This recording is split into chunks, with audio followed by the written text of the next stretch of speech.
रावण की कथा अपने मुख से भगवान महावीर ने सुनाई है। ऐसा महापुरुष, और उसकी हम निंदा करें, बुराई करें? नहीं। रावण को एक महापुरुष के रूप में देखें, अपने विचारों को बदलें और रावण के प्रति अच्छे भाव पैदा करें। मेरे ख्याल से दक्षिण में आज भी रावण को अच्छी दृष्टि से देखा जाता है, कुछ मुझे ऐसा पता चला है। आज भी उसके पुतले घर में बना के अच्छे से रखे जाते हैं। अब क्या कारण है, मैं कभी कर्नाटक जाऊंगी तो वहां जाकर उनसे विचार विमर्श करूंगी, तब पता चलेगा। अथवा कोई कर्नाटक से यहाँ आएगा तो मैं उनसे चर्चा करूंगी कि भाई ऐसा क्यों है। तो बंधुओं, संसार में यदि हमारी सोच अच्छी है तो हमें सब चीज अच्छी दिखाई देगी, और हमारी सोच अच्छी नहीं है तो हमें हर चीज बुरी दिखाई देगी। जैसी दृष्टि हो वैसी सृष्टि होती है। एक चोर को सब चोर नजर आते हैं, अच्छा ये भी चोर लग रहा है, इसने भी चोरी करी होगी, अरे इसने भी चोरी करी होगी। और एक सच्चे व्यक्ति को चोर में भी सच्चाई नजर आती, अरे ये चोर नहीं हो सकता, कैसे हो सकता, देखो कितना सुंदर लग रहा है, इसका चेहरा कितना अच्छा है। एक सच्चे व्यक्ति को चोर में भी सच्चाई दिखेगी, और एक चोर व्यक्ति को सच्चे व्यक्ति में भी चोर नजर आएगा। चोर की दाढ़ी में तिनका, समझ में आई कि नहीं आई? चोर होगा, एक बार की बात है, कहां से चलिए कहावत मैं आपको बता दूं कि एक अकबर के जमाने में चोरी हो गई, और जब चोरी हो गई वो चोर पकड़ा नहीं गया तो सबको बुलाया गया, पकड़ा ही नहीं गया। लेकिन फिर भी प्रश्न अकबर ने बीरबल से कहा, बीरबल ये खड़े हैं सारे लोग, तुम बताओ इनमें से चोर कौन है? तो बीरबल तो समझदार था ही, बोले महाराज चोर की दाढ़ी में तिनका। एक व्यक्ति अपनी दाढ़ी देखने लगा, बोले महाराज ये रहा चोर। उसने सोचा तिनका मेरी दाढ़ी में होगा, मैं पकड़ा जाऊंगा, पहले निकाल के फेंक दूं। महाराज उसने कहा, बीरबल ने, महाराज ये रहा चोर, चोर की दाढ़ी में तिनका। तो बंधुओं, संसार में सब तरह के लोग होते हैं, इसीलिए भगवान महावीर ने कहा है, प्रेमी भावी हो सब जीवों से, गुणी जनों से हर्षि प्रभो, करुणा स्रोत बहे दुखियों पर, दुर्जन में मध्यस्थ प्रभो। प्रेम भाव हो सब जीवों पर, संसार के जितने जीव हैं सबके प्रति प्रेम भाव, प्रेम भाव हो सब जीवों पर, गुणी जनों पर हर्ष प्रभो। कोई गुणवान व्यक्ति है उसको देखकर प्रसन्न हो जाओ, खुश हो जाओ, अरे धन्य है हमारा सौभाग्य कि ये गुणवान व्यक्ति मुझे मिल गया, मैंने इसका सानिध्य प्राप्त कर लिया, मैं इसके संपर्क में आ गया, निश्चित ही अब इनका कोई गुण मैं भी सीख लूंगा, मेरे अंदर भी आ जाएगा। कभी गुणी जनों से ईर्ष्या मत करना, अपना स्वार्थ सिद्ध ना हो तो गुणी जनों को बुरा मत बताना, मेरा काम नहीं बना तो ऐसा नहीं कि वो बुरा है, वो बुरा नहीं है, ऐसी बात अपने मन में विचार करनी चाहिए। गुणी जनों पर हर्ष प्रभो, करुणा स्रोत बहे दुखियों पर, दुखी जनों के प्रति करुणा भाव, और दुर्जन में मध्यस्थ प्रभु। दुर्जन हो तो ना बुरा कहो ना अच्छा कहो, बुरा कहोगे तो तुमसे बदला लेगा, और अच्छा कहोगे तुम्हारे साथ लग जाएगा, तुम्हारा काम बिगाड़ देगा। बात समझ में आई कि नहीं आई? बुरा कहोगे तो भी दिक्कत, और अच्छा कहोगे तो भी दिक्कत। इसलिए दुर्जनों से दूर से ही दोस्ती, ज्यादा ना पास लगाओ, ना उसके पास बैठो, ना पास बिठाओ, और प्रेम से बड़े कायदे से उसे दूर रहने दो।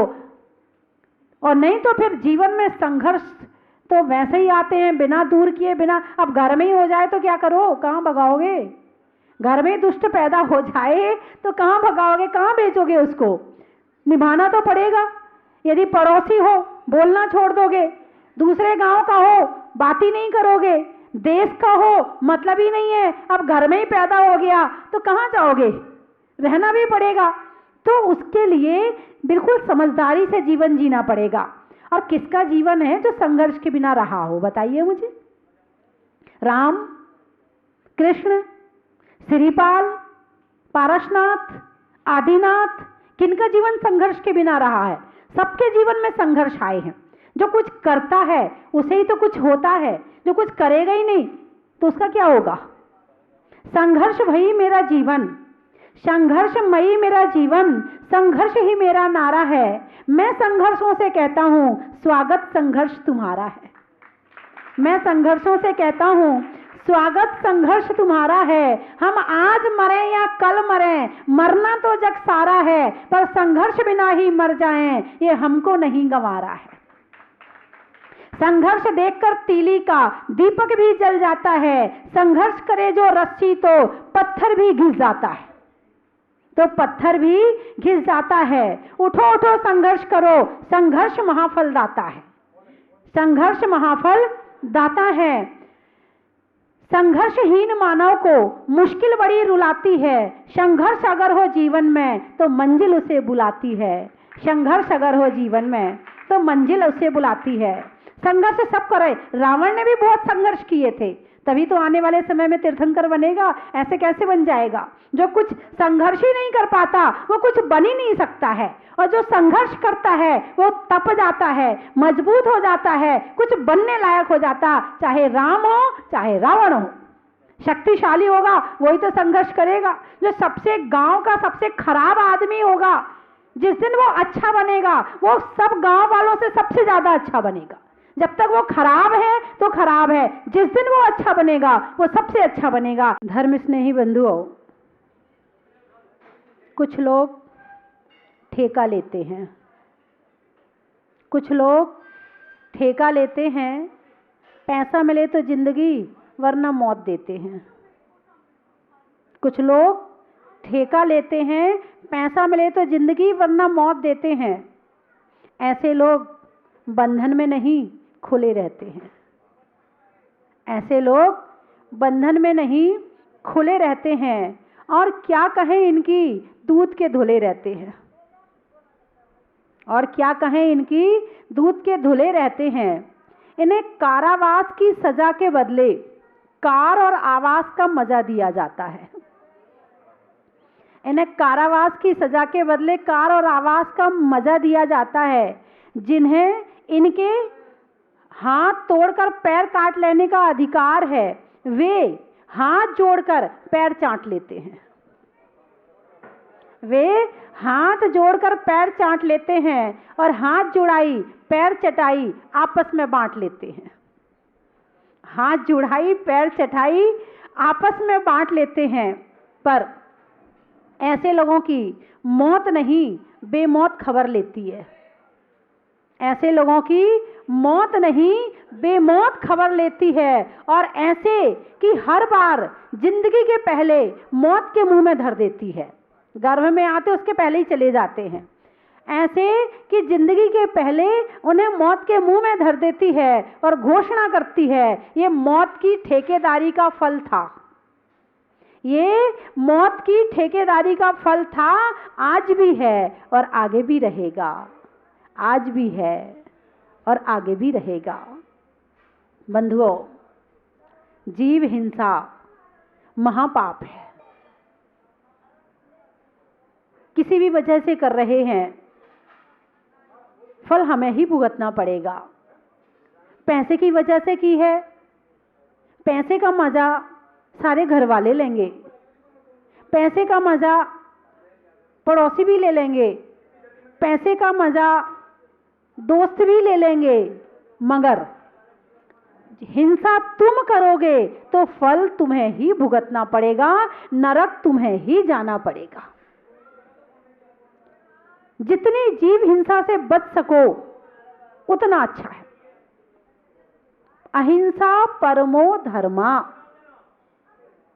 अहिंसा ही परम धर्म है। जैसे दीक्षा लेते हैं तो भोजन बनाने का त्याग, दीक्षा ले ली ना, अब साधु भोजन बना के नहीं खा सकता है। तुम दोगे तो लेगा, नहीं दोगे तो उपवास हो जाएगा, मगर अपने हाथ से बनाकर नहीं खाएगा। कारण क्या है? आरंभी हिंसा का भी त्याग हो गया। पानी छानने में भी हिंसा होती है, झाड़ू लगाने में भी हिंसा होती है, अग्नि जलाने में भी हिंसा होती है। आरंभ भी हिंसा का साधु ने त्याग कर दिया।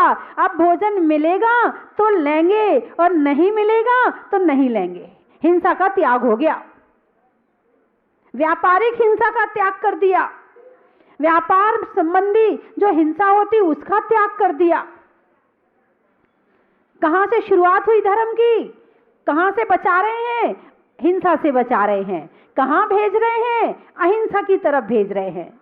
जितना जितना जीव रक्षा का भाव होगा उतने उतने परिणाम विशुद्ध होंगे, और जितने परिणाम विशुद्ध होंगे उतने ही पुण्य का बंध होगा, विशुद्धि आएगी, पापों से बचेंगे, कर्मों का नाश होगा। और जितना जितना हिंसा की तरफ जाएंगे उतना उतना हम संसार की तरफ बढ़ रहे हैं, उतना उतना हम नरक और त्रेंच गति की तरफ बढ़ रहे हैं। और जितना जितना हम अहिंसा की तरफ आ रहे हैं उतना उतना हम स्वयं की तरफ आ रहे हैं, उतना उतना हम ऊपर की तरफ जा रहे हैं। जैसा कष्ट तुम्हें होता है वैसा ही कष्ट अन्य जीवों को होता है। जैसा कष्ट तुम्हें होता है ऐसा ही कष्ट अन्य जीवों को होता है। इसीलिए तुम अपने कष्ट जैसे सबके कष्ट को समझो और किसी को कष्ट मत दो।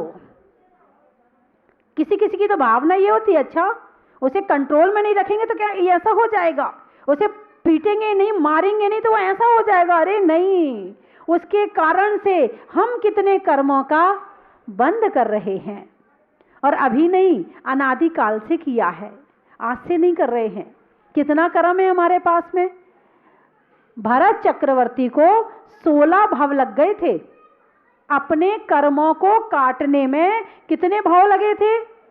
16।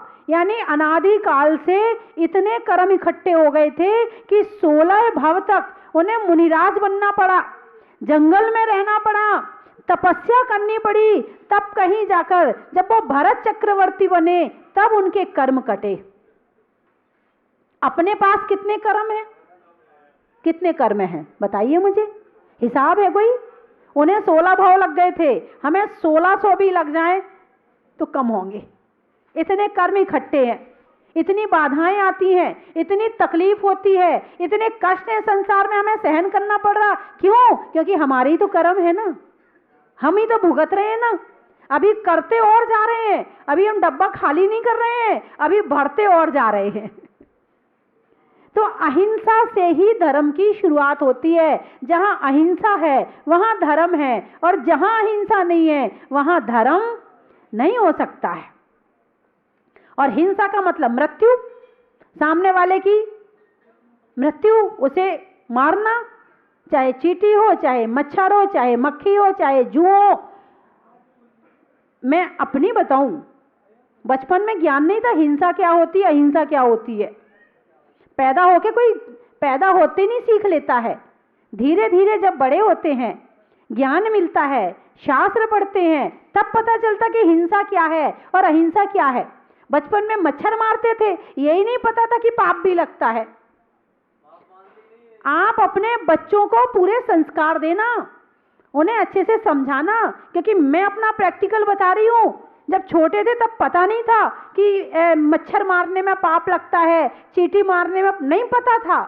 जब ज्ञान मिला तब पता चला कि इसमें पाप लगता है, मारना पाप होता है।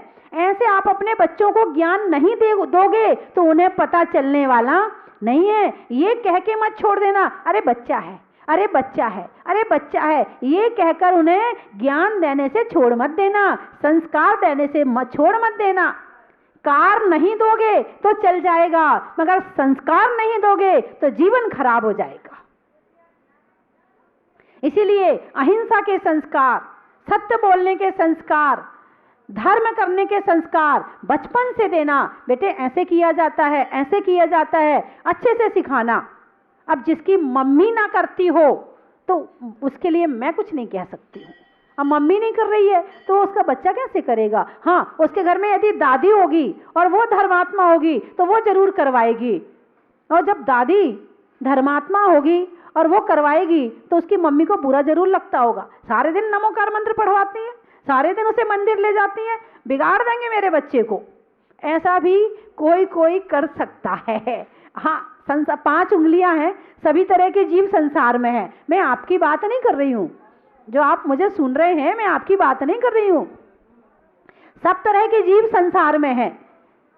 कोई कोई यदि मंदिर जाता है तो किसी किसी को अच्छा नहीं लगता, सारा दिन मंदिर में बैठा रहता, पूजा ही करता रहता है, जब देखो तो उपवास ही करता रहता, ये कौन सा भूखा मरने से हो क्या रहा है। ऐसे लोग भी दुनिया में होंगे। और ऐसे भी होंगे कि जो मंदिर नहीं जाता है उसकी टेंशन भी करते होंगे, अरे हम तो मंदिर जाते, हमारा बेटा नहीं जाता है, हमारे पति, ऐसे भी होंगे। मेरी बात समझ में आ गई? अरे बोलो ना, आ गई? आ रही? आ गई? आ गई? आ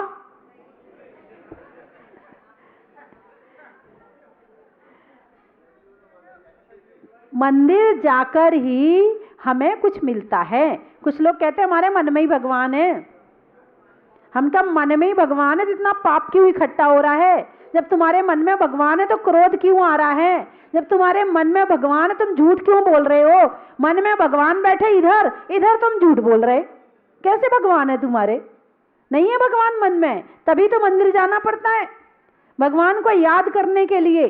भगवान हमेशा याद आते रहें तो मंदिर की जरूरत ना पड़े। ये पाप का काल है, ये कलयुग है, इसमें पाप की बहुलता है, पाप का जोर चल रहा है। ऐसे समय में मंदिरों का होना बहुत जरूरी है, और होने से ज्यादा मंदिरों में जाना जरूरी है, और मंदिरों में जाने से ज्यादा मंदिरों में टिकना जरूरी है। इंसान थिएटर में, कौन से थिएटर में? पिक्चर देखने के लिए, पिक्चर देखने के लिए थिएटर में 3 घंटे टिक के बैठ सकता है, हिलेगा भी नहीं, पलक भी नहीं झपकेगा, आंख गड़ा गड़ा के देखता रहेगा। 3 घंटे तक इतनी मेहनत वहां कर सकता है। 3 घंटे तक टिक के बैठ के आप भगवान को देख सकते हो, भगवान के विषय में चिंतन कर सकते हो, 3 घंटे तक प्रवचन सुन सकते हो, विधान में तो बैठ सकते हो, बाकी और कहीं तुम्हारा धर्म में मन टिकने वाला नहीं है। तो 3 घंटे जितना राग में टिका रहे हो उतना वीतराग में भी तो टिकाओ।